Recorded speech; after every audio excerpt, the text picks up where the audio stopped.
قال اللہ تبارک و تعالیٰ فی القرآن المجید والفرقان الحمید اعوذ باللہ من الشیطان الرجیم بسم اللہ الرحمن الرحیم ومن آیاتہ ان خلق لکم من انفسکم وازواجا لتسکنوا الیہا وجعل بینکم مودۃ ورحمۃ ان فی ذلک لآیات لقوم یتفکرون۔ صدق اللہ العظیم۔ رب اشرح لی وصدری ویسر لی امری واحلل عقدۃ من لسانی یفقہوا قولی سبحانک لا علم لنا الا ما علمتنا انک انت العلیم الحکیم۔ قابل احترام بزرگوں، عزیز نوجوان ساتھیوں، پیارے بچوں، السلام علیکم ورحمۃ اللہ وبرکاتہ۔ میں نے ابھی جو آیت آپ کے سامنے تلاوت کی ہے وہ سورہ روم کی 21ویں آیت ہے، جس میں اللہ تبارک و تعالیٰ فرماتے ہیں اور اس کی نشانیوں میں سے یہ ہے کہ اس نے تمہارے لیے تمہارے ہی جن سے جوڑے پیدا کیے تاکہ تم ان سے سکون حاصل کرو، اور اس نے تمہارے درمیان محبت اور رحمت پیدا کر دی۔ بے شک اس میں غور و فکر کرنے والوں کے لیے بہت سی نشانیاں ہیں۔ عزیزان گرامی، انسانی معاشرے کی بنیاد خاندان پر رکھی گئی ہے اور خاندان کی بنیاد نکاح پر قائم کی ہے۔ اللہ تبارک و تعالیٰ نے اس نکاح کو اللہ کی ایک زبردست نشانی قرار دیتا ہے، اور یہ حقیقت میں ایک عبادت ہے۔ جو ہم نکاح کرتے ہیں یہ اصل میں ایک عبادت ہے، سنت رسول ہے، اس لیے کہ اسلام میں تجرد کی زندگی سے منع کر دیا گیا ہے۔ آپ کو لازم ہے کہ جب جوان ہو جائیں، آپ لڑکی کا نان و نفقہ ادا کرنے کے قابل ہو جائیں تو فوری شادی کی طرف متوجہ ہونی چاہیے۔ اسی لیے والدین کی بھی یہ ذمہ داری ہے کہ ان کے بچوں کا نکاح بلوغیت کے بعد فوری کرنے کی کوشش کریں۔ اور پھر یہ بات ہے کہ اللہ تبارک و تعالیٰ نے ایک دو فریقین کے درمیان جو محبت اور مودت پیدا کرتا ہے، اور پھر دوسرا یہ کہ یہ آپس میں جو رشتہ قائم ہوتا ہے یہ ایسا نہیں ہے کہ ایک کاغذ کی فارمیلٹیز ہے جو ادا کی جا رہی ہے، بلکہ دونوں کے درمیان میں ایک زبردست معاہدہ ہوتا ہے۔ لڑکی کا اس بات کا اقرار کرنا کہ وہ ان کے ساتھ پورے حسن و سلوک کے ساتھ اپنا رشتہ نبھائے گی، اور شوہر بھی یہ قبول کرتا ہے ایجاب و قبول کے بعد کہ وہ جو نو بیاہتا لڑکی جو اس کے لیے نکاح سے پہلے اجنبی تھی، وہ اس کے رشتے میں بن جانے کے بعد زندگی بھر کا نباہ کرنے کا وہ عہد و پیما کرتا ہے۔ اسی لیے اللہ تبارک و تعالیٰ نے لڑکی اور لڑکے کے اس رشتے کو، میاں بیوی کے رشتے کو فرمایا کہ ہنّا لباس لکم و انتم لباس لہن، تم ان کے لیے لباس ہو اور وہ تمہارے لیے لباس ہیں۔ لباس کی اہمیت ہم اندازہ کر سکتے ہیں۔ یہ صرف ایسا نہیں کہ تن ڈھکنے کا کام ہے، اس کے اندر انسان کی شرم و حیا چھپتی ہے، اور دوسرا یہ کہ یہ موسم کے لحاظ سے ہماری حفاظت بھی کرتا ہے اور اپنی خوبصورتی میں اضافہ کرتا ہے، اپنے جسم کی حفاظت کرتا ہے۔ اسی طرح اللہ تبارک و تعالیٰ نے فرمایا بیوی شوہر کی رازدار ہے اور شوہر بیوی کا رازدار ہے، اور دونوں کے درمیان میں اگر سمجھداری ہوگی، موافقت ہوگی، آپس میں الفت و محبت ہوگی تو یقین جانیے وہ رشتہ بہت زیادہ مضبوط ہوتا ہے۔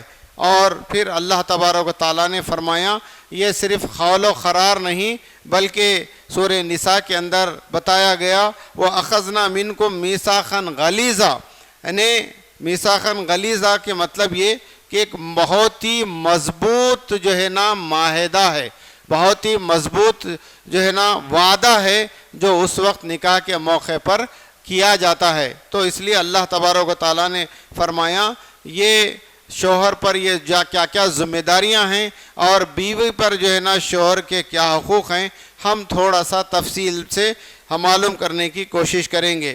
سب سے پہلی بات یہ کہ شوہر کے حقوق کیا ہیں بیوی پر اور پھر ذمہ داریاں کیا ہیں، یہ ہمیں سمجھنا ضروری ہے۔ شوہر کی حیثیت اللہ تبارک و تعالیٰ نے قرآن کے اندر بتایا گیا، الرجال قوامون علی النساء بما فضل اللہ بعضهم علی بعض وبما انفقوا من اموالہم۔ فرمایا مرد عورتوں کے نگران کار ہیں، نگہبان ہیں، پاسبان ہیں، حفاظت کرنے والے ہیں، اور اس وجہ سے کہ اللہ نے ایک دوسرے پر بعض حیثیتوں سے فضیلت دی ہے۔ لوگ سوال کرتے ہیں کہ اسلام تو مردوں کو بہت زیادہ فوقیت دیتا ہے، اس کی فضیلت بیان کرتا ہے عورتوں کے مقابلے میں۔ اللہ تبارک و تعالیٰ نے اسی آیت کے اندر اس کا جواب بھی دیا گیا، وہ اس وجہ سے فضیلت ہے کہ وہ اپنے مال خرچ کرتے ہیں اپنے بیوی پر، بچوں پر، ان کے نان و نفقہ، ان کی ضرورتیں، انہیں سہولت بہم پہنچانے کے لیے اپنے محنت کی جو کمائی ہے وہ کمائی خرچ کرتے ہیں، اور انہیں خوشی کا جو ہے احساس ہوتا ہے کہ اپنے بیوی بچوں پر خرچ کرنے پر۔ تو اللہ تبارک و تعالیٰ نے فرمایا کہ ان کے ساتھ آپ جو ہے نا بہترین سلوک کرو۔ جب ایک نئے گھر کی لڑکی تمہارے گھر میں بیوی بن کر آتی ہے تو وہ باندی نہیں ہے بلکہ اس گھر کی جو ہے رانی ہے، اس کے ساتھ بھی ہم بہترین سلوک کرنا چاہیے، اور ایسا نہیں ہے کہ وہ اس پر جو ہے ظلم و ستم کیا جائے، غیظ و غضب کا جو ہے اظہار کیا جائے، اور اپنی دھونس جمانے کے لیے گھر کے اندر ایک ڈر اور خوف کا ماحول پیدا کیا جائے، اس لیے کہ تمہاری ضرورتیں ہم پوری کرتے ہیں، تمہارا پورا خیال ہم کرتے ہیں۔ ان کے ساتھ بہتر سلوک کرنے کی تاکید کی گئی ہے۔ فرمایا گیا وہ عاشروہن بالمعروف، ان کے ساتھ بھلے طریقے سے زندگی بسر کرو۔ اور پھر اللہ تبارک و تعالیٰ نے بہت سارے معاملات کے اندر ان کی جو ہے بڑی اہمیت بتا دی گئی ہے۔ حدیث میں آتا ہے وہ لہن علیکم رزقہن و کسوتہن بالمعروف، تو نبی صلی اللہ علیہ وسلم نے فرمایا انہیں رزق پہنچانا اور انہیں کھانے کا پورا انتظام کرنا، انہیں لباس کا انتظام کرنا، ان کی ضروریات کو پوری کرنا، اور ان کے بیماری کا اور پورا خیال رکھنا، یہ شوہر پر یہ ذمہ داری عائد کی گئی ہے۔ اور پھر ساتھ ہی ساتھ ایسا نہیں ہے کہ بعض گھروں میں یہ معاملہ ہوتا ہے عورت سے کوئی بات پوچھتے نہیں ہیں، میں مرد آدمی ہوں، میں کماتا ہوں، وہ تو کیا ہے بیوی ہے۔ عورتوں کی عقل بالکل جو ہے کمزور ہوتی ہے، ایسا نہیں ہے، مشورے کا حکم دیا ہے۔ ہمارے اور آپ کے لیے نبی صلی اللہ علیہ وسلم سے بڑھ کر کس کی مثال ہو سکتی ہے؟ آپ صلی اللہ علیہ وسلم صلح حدیبیہ کے موقع پر جبکہ سارے صحابہ کرام رضوان اللہ تعالیٰ علیہم اجمعین ذہنی الجھن کا شکار تھے، بہت ہی ذہنی کوفت میں مبتلا تھے، تو یہ کیا معاملہ ہو رہا ہے؟ ہم مکے کو عمرہ کرنے کے لیے آئے ہیں، تفصیل آپ لوگوں کو معلوم ہوگی۔ تو اس وقت مکے والوں نے انہیں عمرہ کرنے کی اجازت نہیں دی، بتایا گیا کہ تم اس سال نہیں آئندہ سال عمرہ کیا جا سکتا ہے۔ تو نبی صلی اللہ علیہ وسلم نے سارے صحابہ کرام رضوان اللہ تعالیٰ علیہم اجمعین کو کہا کہ آپ اپنا جو ہے نا احرام کھول لیں اور قربانی کا جانور جو ہے ذبح کر دیں۔ تو سارے صحابہ نے کہا یہ تو ہم بہت بڑا دب کر معاہدہ کر رہے ہیں، یہ کعبۃ اللہ کی زیارت سارے لوگوں کے لیے ہے، ہمیں کیوں 1400 صحابہ کے ساتھ حضور صلی اللہ علیہ وسلم مکہ پہنچے تھے، صلح حدیبیہ کے مقام پر آپ کو روکا گیا۔ وہاں یہ جب معاملہ ہوا تو اللہ کے نبی صلی اللہ علیہ وسلم نے بھی کہا کہ آخر میری بات کو صحابہ جو ہے اس کی اطاعت نہیں کر رہے ہیں۔ ایسے موقع پر حضرت ام سلمہ رضی اللہ تعالیٰ عنہ امہات المومنین کہنے لگی اے اللہ کے رسول سب سے پہلے آپ اپنا احرام کھول دیجئے اور اپنے قربانی کا جانور ذبح کر دیجئے۔ تو جب آپ نے اپنی اہلیہ کا مشورہ سن کر جو ہے نا یہ عمل کیا تو سارے کے سارے صحابہ جو ہے آپ کی اطاعت کرنے لگے۔ اس سے اندازہ ہوتا ہے گھر کے جو معاملات ہیں عورت کو بالکل کمتر نہ سمجھا جائے، بالکل جو ہے نا ان کو حقیر نہ سمجھا جائے، یہ کیا مجھے مشورہ دیں گے، یہ کیا مجھے نصیحت کریں گے۔ اللہ تبارک و تعالیٰ نے بھی انہیں بھی سوچنے سمجھنے کی صلاحیت دی ہے۔ میاں بیوی کے دونوں کے آپس کے مشورے، محبت اور موت سے ہی گھر جو ہے نا ایک بہت بڑا جو ہے آپ دیکھیں گے خوشحال گھر بن جاتا ہے، جہاں پر آپس میں رائے اور مشورے ہیں، تو انہیں بھی مشورے میں شامل کرنے کی کوشش کریں۔ اس سے ہوتا یہ ہے کہ عورت کے اندر اعتماد بڑھتا ہے اور وہ خود بھی گھر کی جو ہے نا زبردست خیر خواہ ہوتی ہے، وہ اپنے شوہر کی خیر خواہ ہوتی ہے، گھر کے معاملات میں وہ بہت زیادہ کنسرن ہوتی ہے۔ تو اس لحاظ سے نبی صلی اللہ علیہ وسلم کی سنت یہ بتاتی ہے کہ آپ امہات المومنین کے ساتھ بھی زوج محترمہ سے مشورہ کیا کرتے تھے۔ گھر میں ہمارا بھی معاملہ ایسا ہونا چاہیے۔ اور پھر حضور صلی اللہ علیہ وسلم فرماتے ہیں خیرکم خیرکم لأہلہ، یعنی تم میں سب سے بہترین شخص وہ ہے جو اپنے گھر والوں کے لیے سب سے اچھا ہے، اور انا خیرکم لأہلی، اور میں تم میں اپنے گھر والوں کے لیے سب سے بہتر ہوں۔ تو اندازہ کریں نبی صلی اللہ علیہ وسلم کی کیا جو ہے بات ہے۔ گھر میں آپ داخل ہوتے تو اس طریقے آگے وہ حضور صلی اللہ علیہ وسلم کا اسوہ بھی آپ کے سامنے آئے گا کہ آپ صلی اللہ علیہ وسلم اپنے ازواج مطہرات کو سلام کیا کرتے۔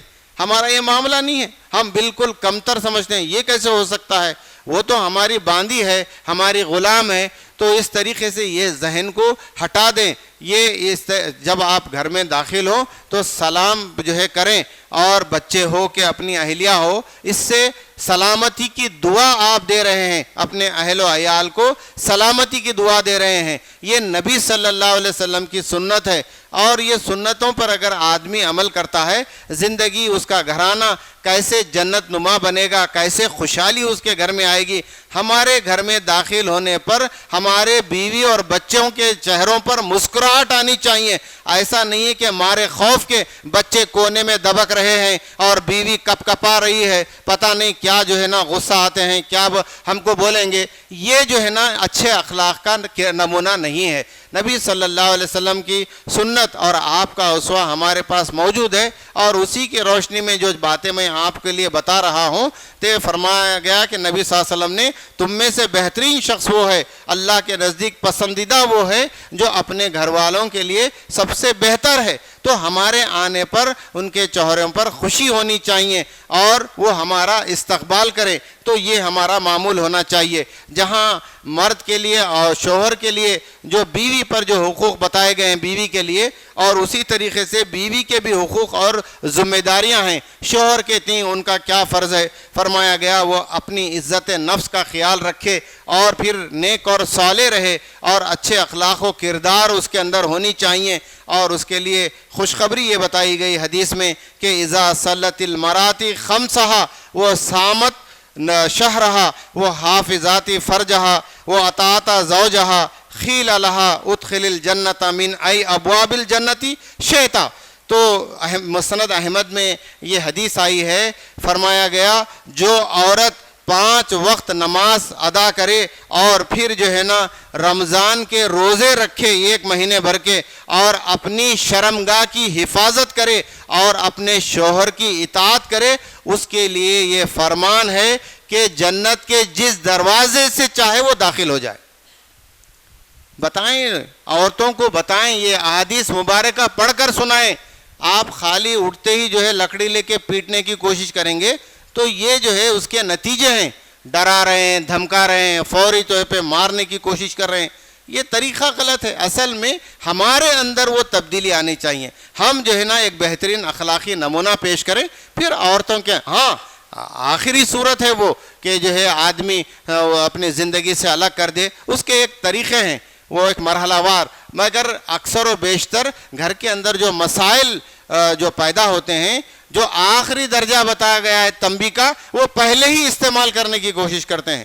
تو یہ تربیت کا بالکل غلط طریقہ ہے۔ اور ایک حدیث میں آتا ہے نبی صلی اللہ علیہ وسلم نے فرمایا جو عورت اس حال میں انتقال کرے کہ اس کا شوہر راضی اور خوش تھا، وہ جنتی ہے۔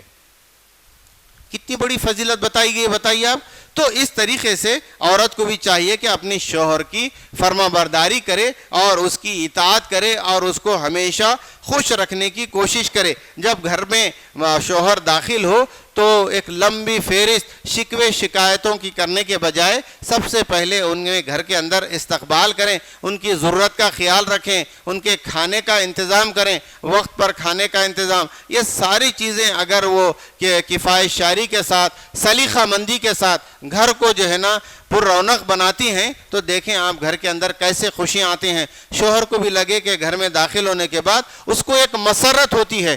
گھر سے باہر سے جو ہے تھکا ماندہ جب آتا ہے, کوئی کاروبار سے آ رہا ہے, کوئی نوکری سے آ رہا ہے, کوئی تھک کے چور ہے, جب گھر میں آنے کے بعد اس کو جو ہے کس انداز میں پیش آنا چاہیے, یہ ہمارے اندر کیفیت ہونی چاہیے. گھر میں داخل ہوتے ہی لڑائی جھگڑے شکوے شکایتوں کا جو سلسلہ اگر چلتا ہے تو مرد کے اندر ایک چڑچڑاپن جو ہے محسوس ہوتا ہے. گھر اس کے لیے ایک عذاب بن جاتا ہے. جبکہ عورت کے لیے یہ کہا گیا لے تسکنو الیہا, تاکہ تمہارے لیے سکون کا ذریعہ بنے, بجائے اس کا سکونی اگر غارت ہو جائے, سکونی حرام ہو جائے, نیند حرام ہو جائے تو ظاہر سی بات ہے روز مرہ کی کٹکٹی, روز مرہ کے شکوے شکایتیں انسان کو ذہن کو پراگندہ کرتی ہیں. اور یہی وجہ ہے کہ آپ دیکھتے ہیں بہت زیادہ ایسے مسائل ہمارے گھروں کے اندر موجود ہیں. اور سورہ نساء میں اللہ تبارک و تعالیٰ فرماتے ہیں فالصالحات خانتات حافظات للغیب بما حفظ اللہ, پس نیک عورتیں فرما بردار ہوتی ہیں اور شوہر کی عدم موجودگی میں بھی ان چیزوں کی حفاظت کرتی ہیں جن کی حفاظت کا اللہ نے حکم دیا ہے. شوہر سامنے ہو تو نہیں بلکہ ان کے غیاب میں بھی اپنی عزت کا, اپنی عصمت کا پورا جو ہے وہ خیال رکھیں اور پھر جو ہے غیر ضروری اخراجات سے وہ پرہیز کریں. حضرت عبداللہ بن عمر رضی اللہ تعالیٰ عنہ سے روایت ہے کہ نبی صلی اللہ علیہ وسلم نے فرمایا الدنیا متاع, یعنی پوری دنیا جو ہے انسان کے برتنے کی چیز ہے اور بہت زیادہ اس کے اندر جو ہے فائدہ مند ہے. اور فرمایا وہ خیر و متاع الدنیا المرأۃ الصالحہ. نکاح کے موقع پر یہ حدیث قاضی حضرات بہت زیادہ ریپیٹ کرتے ہیں. تو مطلب یہ ہے کہ پوری دنیا ہمارے لیے برتنے کی اور فائدہ مند کی چیز ہے, لیکن سب سے بہترین جو ہے فائدے والی چیز ہے جس کو نیک بیوی مل گئی, نیک سیرت والی لڑکی مل گئی, یہ سب سے بڑی. اس لیے کہ آپ دیکھیں گے ہر مرد کے کامیابی کے پیچھے ایک عورت کا ہاتھ ہوتا ہے. یہ ہم نے کئی دفعہ سنا ہے. جب عورت سلیقہ مند ہوگی, ذمہ دار ہوگی, اپنی عزت و نفس کی حفاظت کرنے والی ہوگی, شوہر کا خیال کرنے والی ہوگی, بچوں کی بہترین تربیت کر کے انہیں نشوونما دے گی. اس لیے کہ ماں کی گود بچوں کے لیے سب سے پہلا مدرسہ ہے. تو باپ اپنے کام کاج کے لیے, مصروفیات کے لیے باہر دوڑ دھوپ کرتا ہے. عورت کا جو ہے بہت بڑا رول ہوتا ہے اپنے جو ہے نا بچوں کی صحیح سالم تربیت کے لیے. اور جیسے ماں کے اخلاق و کردار ہوتے ہیں اور اسی نہج پر بچوں کے اخلاق و کردار سنورتے ہیں. وہ اس لیے کہ بچپن میں گود سے لے کر جو ہے بڑے ہونے تک مسلسل ان کی نگرانی میں بچے پرورش پاتے ہیں. تو لہٰذا جتنی ابھی اس سے پہلے بھی میں نے گزشتہ خطبے میں آپ کے سامنے جو بات رکھی تھی, عورت کے لیے اصل میں 4 طرح سے جو ہے رشتے ہوتے ہیں. کیا فرمایا گیا؟ اس کے مال اور جو ہے نا مال و اسباب کی وجہ سے, اور اس کی خوبصورتی کی وجہ سے, اس کے حسب نسب کی وجہ سے, اور اس کی دینداری کی وجہ سے. اور دینداری میں اگر ہم جو ہے ترجیح دیتے ہیں, اس کو پریفرنس دیتے ہیں, تو آپ دیکھیں گے حدیث میں انہیں خوشخبری سنائی گئی ہے کہ تم انتہائی خوش رہو گے. لیکن اصل جو دینداری کو سب سے آخری درجہ دیا گیا ہے, بلکہ میں کہتا ہوں وہ سوچتے بھی نہیں ہیں ارے وہ کیا چیز ہے, بعد میں سب کر لیں گے. اگر نہیں بھی کرتے ہیں تو نقصان کیا ہے؟ سب سے پہلے خوبصورتی ہونا, دوسرا یہ اچھی ویل ٹو ڈو فیملی ہونا, اور بڑے خاندان والے ہونا.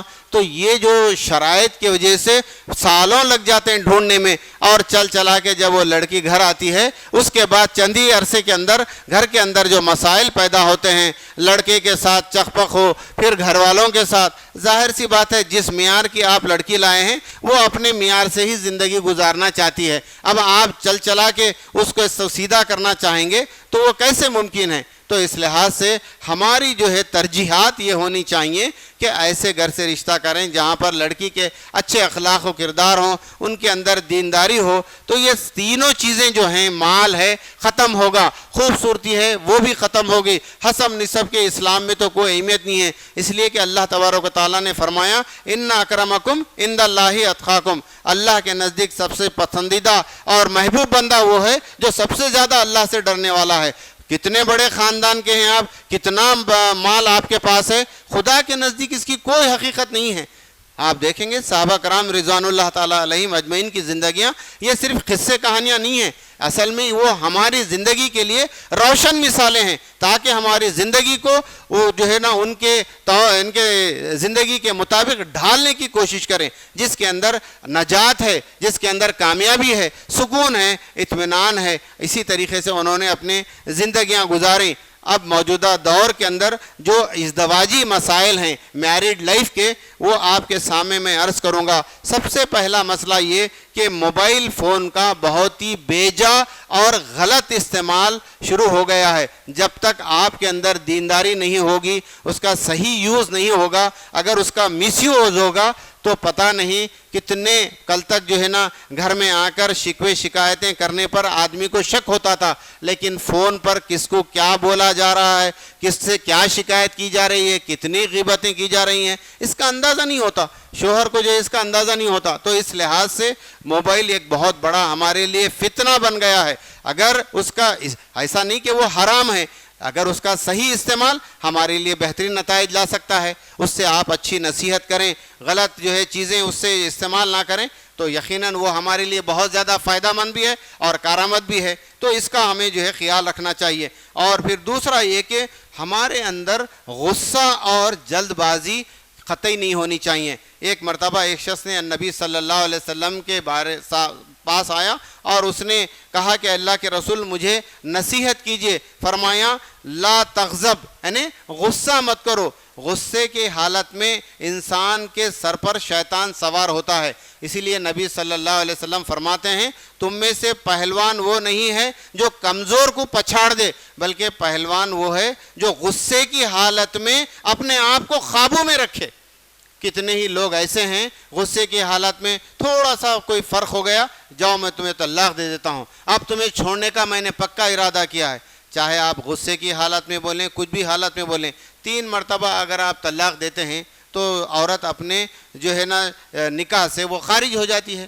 تو اب یہ الگ بات ہے، مسائل فقہی ایک الگ چیز ہیں، لیکن آپ اس کو سب سے پہلے طلاقی زبان پہ کیسے آ سکتی ہے بتائیے؟ کیسے؟ جبکہ معلوم ہے طلاق کا مطلب ہے نکاح جو ہے نا ہمارا ختم ہو جاتا ہے. تو اس لحاظ سے یہ کیوں کیفیت ہے کہ غصے کو اپنے آپ کو کنٹرول کرنا چاہیے. جب کبھی انسان کو غصہ آئے تو وہ پانی پی لے، یا تو سب سے پہلے بیٹھ جائے اور پھر لیٹ جائے. یہ طریقہ بتایا گیا ہے. اور اسی لیے جب بھی کوئی غصے میں حالت میں ہوتے ہیں، لوگ خاص طور پر لے جا کر پانی دیتے ہیں، تھوڑا سا پانی تو پی لیجئے تاکہ آپ کا غصہ ٹھنڈا ہو. ایسے غلط الفاظ آپ کے زبان سے نہ نکلیں جو بیوی کے لیے تکلیف دہ ہوں اور آپ کے ازدواجی زندگی کے اندر مسائل پیدا کریں. اس لیے کہ زبان سے نکلے ہوئے الفاظ جو ہے نا ایسے ہوتے ہیں وہ پھر پلٹ کر واپس نہیں آتے، تو رشتے کٹ جاتے ہیں. یہ زبان کا بہت ہی بہتر استعمال ہمارے اندر ہونا چاہیے. اور پھر تیسری بات یہ ہے، مسائل جو ہمارے اندر پیدا ہوتے ہیں، والدین اور رشتہ داروں کی بیجا مداخلت. تو لوگوں کو بڑی بے چینی ہوتی ہے، ہمارے گھر کی فکر نہیں، دوسرے گھروں کی بڑی فکر ہوتی ہے، ان کے جو ہے گھر میں کیا ہو رہا ہے، ان کے میاں بیوی کیسے ہیں. تو ان کے ذاتی معاملات میں اگر آپ کو بولا گیا ہے تو وہ بات الگ ہے، لیکن غیر ضروری مداخلت کر کے، لوگوں کو سکھا کر کے، لڑکیوں کو اور جو ہے نا عورتوں کو آپس کے اندر سکھا کر اس طریقے سے ذہن کو خراب کیا جاتا ہے اور دلوں کے اندر نفرت پیدا کرنے کی کوشش کی جاتی ہے. آپ کو معلوم ہے ابلیس کی مجلس میں جب سارے لوگ آتے ہیں اپنی اپنی رپورٹ پیش کرتے ہیں، تو ایک میں نے فلاں کو بہکایا، فلاں کو گمراہ کیا، تو ایک اس کا جو شاگرد آتا ہے آ کے کہتا ہے میں نے آج میاں بیوی کے درمیان میں تفریق پیدا کی. تو شیطان کہتا ہے تم نے سب سے بڑا کام کیا. اندازہ کریں، اس کا محسوس نہیں ہوتا. لیکن وہ کانا پھوسی جو ہوتی ہے، سکواوٹ جو ہوتی ہے، اس سے دل ٹوٹ جاتے ہیں، شکوک و شبہات پیدا ہوتے ہیں، ہمارے ذہن خراب ہوتے ہیں، جو برسوں کے رشتے، اٹوٹ رشتے، وہ بالکل منٹوں میں ختم ہو جاتے ہیں۔ تو اس لحاظ سے ہمیں پرہیز کرنے کی کوشش کریں۔ اور پھر دوسرا یہ کہ خواتین کو چاہیے فضول خرچی سے اجتناب کریں اور غیر ضروری رسم و ریاض سے، بہت سارے ایسے رسم و ریاض ہیں جو اسلام سے اس کا کوئی تعلق نہیں ہوتا، لیکن چاہے کچھ بھی ہو، آپ قرض لے لو، خوشی کا موقع ہے، ایسے وقت بار بار نہیں آتے، وہ بیچارہ جا کر سود سے بھی قرض لے گا یا دوسروں سے بدل مانگے گا۔ یہ بوجھ ڈالنا انتہائی ناسمجھی ہے اور نااہلی ہے اور بالکل جو ہے غیر اسلامی طریقہ ہے۔ اس لیے اپنی خواہشات کو پورا کرنے کے لیے شوہر پر معاشی دباؤ ڈالنے کی کوشش نہ کریں، اس لیے کہ شوہر اتنا ہی بوجھ سنبھال سکتا ہے جتنی اس کے اندر طاقت ہے۔ غیر ضروری خواہشات جو ہے اس سے بہت زیادہ آپس کا، ہاں میں فلاں بولی تھی وہ ابھی تک پورا نہیں کرے، اب لے دے کر اس کا اثر روز کے کھانے پینے پر، اس کا اثر بات چیت پر اور اس کا اثر بچوں پر، تو اس طریقے سے گھر کے اندر ایک بے چینی کی کیفیت، اور گھر میں رہتے ہوئے بھی انسان مرد جو ہے اپنے آپ کو تنہا محسوس کرتا ہے۔ تو عورتوں کو بھی چاہیے کہ ایسی جو ہے سوچ اور سمجھ سے، یہ سب چیزیں کیوں ہوتی ہیں معلوم ہے آپ کو؟ یہ دینداری کی کمی کی وجہ سے، دینی تعلیم کی دوری کی وجہ سے۔ اگر ہم کو دینی تعلیم سے آراستہ پیراستہ ہوں، سنت رسول کو ہم پڑھیں، ازواج مطہرات کی زندگیوں کو ہم جو ہے مطالعہ کریں، تو ہمارے اندر وہ کیریکٹر پیدا ہوتے ہیں۔ اور دوسری بات یہ ہے کہ اپنے حقوق کو یاد رکھنا، اور سب یہی سوچتے ہیں کہ معلوم ہے میرا حق کیا ہے، اسلام کیا دیتا ہے میرا حق، میری فرما برداری تم کرنا۔ ہاں، آپ کو جیسے آپ کا حق یاد ہے، آپ کا فرض بھی یاد ہونا چاہیے۔ شوہر کو بیوی کا فرض یاد رکھنا چاہیے، بیوی کو شوہر کا فرض یاد رہنا چاہیے۔ جہاں حقوق یاد رہتے ہیں، فرائض بھی جو ہے ہمیں یاد رہنے چاہیے۔ اور پھر دوسری بات یہ کہ نبی صلی اللہ علیہ وسلم جیسے کہ فرمایا، آپ صلی اللہ علیہ وسلم کی اسوہ ہمارے لیے ایک بہترین نمونہ ہے۔ لقد کان لکم فی رسول اللہ اسوۃ حسنہ۔ ابھی ربیع الاول کا مہینہ آ رہا ہے، سیرت طیبہ صلی اللہ علیہ وسلم پر کے بہت سارے پہلو آپ کے سامنے آئیں گے کہ حدیث میں آتا ہے، حضرت عائشہ صدیقہ رضی اللہ تعالیٰ عنہ فرماتے ہیں، نبی صلی اللہ علیہ وسلم ہمارے گھر کے اندر ہمارے کاموں میں ہاتھ بٹاتے تھے، اور جب پھر نماز کا وقت ہوتا تو نماز کے لیے تشریف لے جاتے۔ اور اندازہ کریں آپ، ہم یہ گلاس پانی بھی جو اٹھ کر پینے کے لیے تیار نہیں۔ میں جو ہے معلوم ہے تم جتنے بھی مصروف ہوں گے، میں آرڈر دے دیا، گر پڑ کے جو ہے تم لا کے پانی دے دینا۔ ارے کیا بات ہے، اگر آپ خالی بیٹھے ہیں آپ اٹھ کر پیجئے۔ کبھی ایسا بھی ہو سکتا ہے اٹھ کر آپ کھانا کھا لیجئے، آپ خود لے کر، کہ اس میں بے عزتی کی کیا بات ہے؟ گھر کا کام کاج ہے، بیوی کے لیے بہت زیادہ بوجھ ہے، آپ ہاتھ بٹانے کی کوشش کریں۔ نبی صلی اللہ علیہ وسلم سے بڑھ کر کسی کا مقام و مرتبہ ہو سکتا ہے؟ پھر یہ ہماری اندر کیسی جو ہے حماقت ہے، اور کیسا جو ہے ہمارا تکبر اور غرور ہے۔ اس چیزوں کو ہم اندر ختم، اگر دیکھیں گھر کے کام کاج میں اگر آپ ہاتھ بٹاتے ہیں، آپ خالی بیٹھے ہیں، تو بیوی کے دل میں کتنی محبت پیدا ہوگی آپ اندازہ کریں۔ تو یہ طور طریقے ہمارے زندگی کے اندر تبدیلی لاتے ہیں، یہاں تک کہ آپ صلی اللہ علیہ وسلم کا جو ہے معمول تھا، ایک مرتبہ مدینے کے اندر حبشی جو ہے غلام آئے اور انہوں نے کچھ کرتب دکھا رہے تھے، تو حضرت عائشہ صدیقہ فرماتی ہیں، میں نبی صلی اللہ علیہ وسلم کے کاندھے پر اپنا ٹیک لگائے مسلسل دیکھ رہی، جب تک کہ میں بیزار نہ ہوتی نبی صلی اللہ علیہ وسلم یہ نہیں کہا کہ تم ہٹ جاؤ۔ یہ سب احادیث مبارکہ میں ہیں۔ اور پھر ایک حدیث بخاری شریف میں یہ حدیث بھی آئی ہے کہ ہم جب سفر پر ہوتے تو میں دوڑ لگاتی تو نبی صلی اللہ علیہ وسلم بھی میرا ساتھ دیتے۔ یہ ہے تو اتنی محبت سے، خوشی سے، اچھے انداز میں گفتگو اور ان کا ہاتھ بٹانا اور ان کا خیال رکھنا، اور پھر بیوی کا کام یہ ہے کہ شوہر کے مقام و مرتبے کو پہچاننا اور ان کی ضرورتوں کا پاس و لحاظ رکھنا۔ اس طریقے سے ہر شخص بھی اپنے جو بھی ذمہ داریاں ہیں بحسن و خوبی ادا کرنے کی اگر کوشش کریں گے تو آپ دیکھیں گے وہ گھر جو ہے جنت نما ہوگا، جہاں پر خوشیاں ہی خوشیاں ہوں گی۔ اگر ایسا نہیں ہے، ہر شخص اپنے جو ہے نا جو ہے روب میں اور اپنے جو ہے غرور میں مبتلا ہے اور کسی سے وہ طریقے سے بات کرنے تیار نہیں ہے، تو ظاہر سی بات ہے وہ گھر جو ہے بچوں کے لیے ہو، بیوی کے لیے ہو، شوہر کے لیے ہو، عذاب بن جائے گا۔ تو اس لحاظ سے ان باتوں کا ہم خیال رکھیں۔ اسلامی جو فیملی سسٹم ہے آج مغربی دنیا دیکھ کر اس سے متاثر ہو رہی ہے، ان کے پاس خاندانی نظام ٹوٹ پھوٹ گیا ہے۔ ہمارے اسلام کے اندر بڑوں کا احترام، چھوٹوں پر شفقت، بیوی کے حقوق اور بیوی کے شوہر پر حقوق، اس طریقے سے جو حقوق بتائے گئے ہیں، جو کچھ بھی رمق دمق جو باقی ہے، آپ دیکھیں گے ایک بہت بڑی خوشحال فیملی آپ کو لگتی ہے۔ مغربی دنیا کی اگر مطالعہ کریں گے تو لوگ جو ہے نا سر پیٹ رہے ہیں، بوڑھے ہوتے ہی لے جا کر جو ہے اولڈ ایج ہوم میں بوڑھوں کو ڈال دے رہے ہیں۔ کہاں کے ماں باپ، کہاں جیسے جانور بچے پیدا کرتے ہیں تم بھی پیدا کر دیے، ہم بڑے ہو گئے اب بات ختم۔ تو اس لحاظ سے ان تعلیمات کا ہمیں خیال رکھنا چاہیے۔